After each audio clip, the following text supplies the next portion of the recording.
I am very happy to have this opportunity to meet you.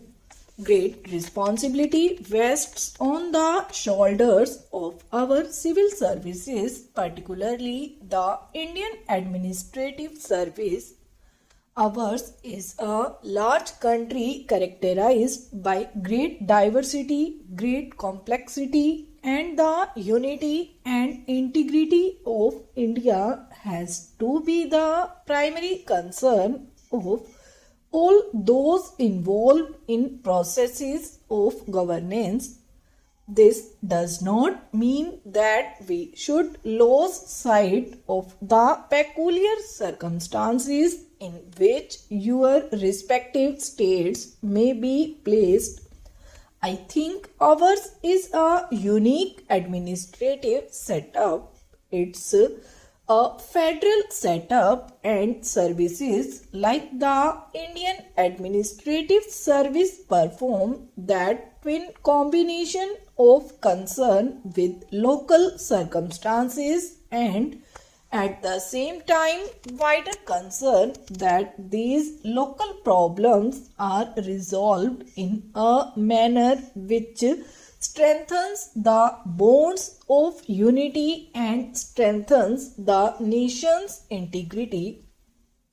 Of all the services in our country, the Indian Administrative Service has performed its role with greatest efficiency, integrity, and commitment to national values.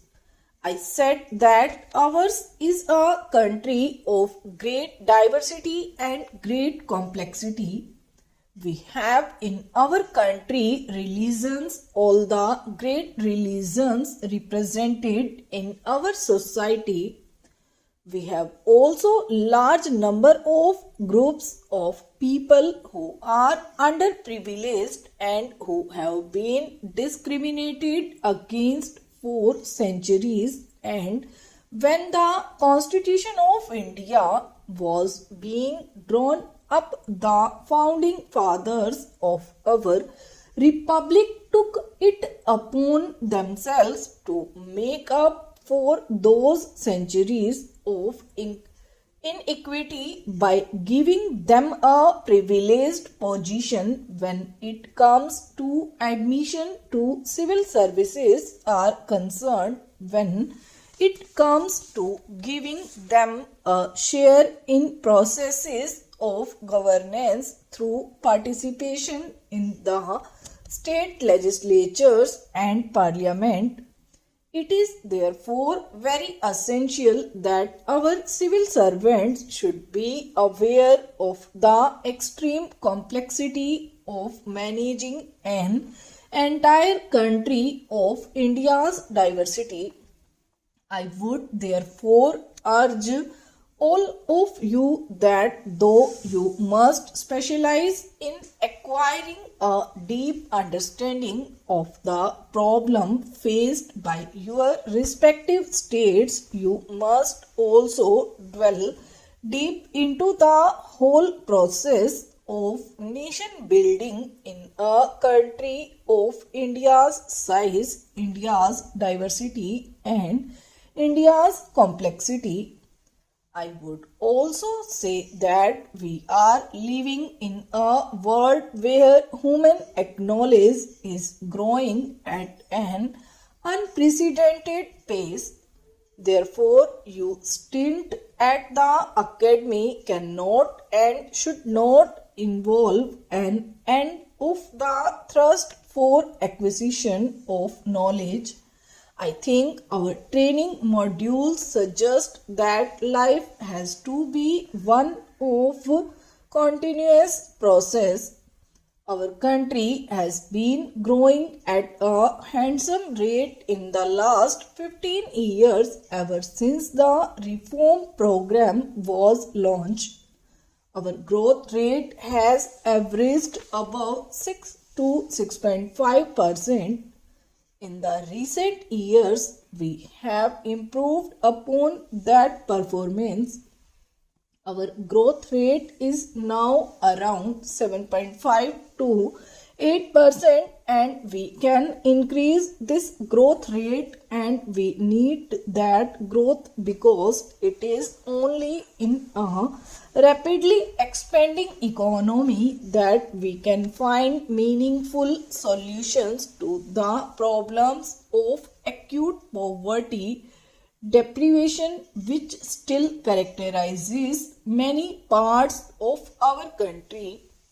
And if growth is not there, the whole process of redistribution of incoming wealth becomes a zero-sum game, and when social processes become zero-sum games, they give rise to great degree of anger, frustration, and therefore we need this vibrant growth to provide the wherewithal in which redistributing processes can become a positive sum game and not a zero sum game. And therefore understanding of the process of growth, particularly paying attention to the need of rural development, paying particular attention to the delivery of basic social services such as health, education, or the management to the municipal and panchayati raj institutions, all these are integral to our understanding of the processes of growth, processes of change, and I sincerely hope that you will take permanent interest in all these processes of nation building.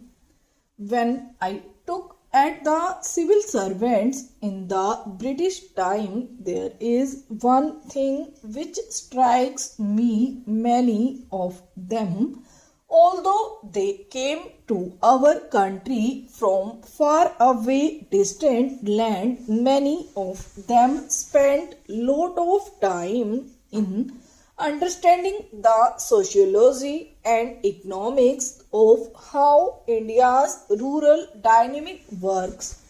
I think of late probably because people do not stay in jobs long enough. Therefore, I think that depth of knowledge that our civil servants need to understand processes of change, particularly in the rural sector, the problem of disadvantaged community, scheduled castes, scheduled tribes, they do not receive the attention that they deserve. That is why you have tensions in rural India, the Naxalite problems. These are problems which have several dimensions. A law and order dimension is important, and so state can really neglect the enforcement of law and order and also enforcement of the rule of law in our country. But you must also recognize that there are, I think, underlying tensions arising out of the fact that not all sections of our society get an equitable share or the benefits of growth, benefits of development, and therefore I think you have to pay particular attention to being the custodians of the well-being of the weaker sections.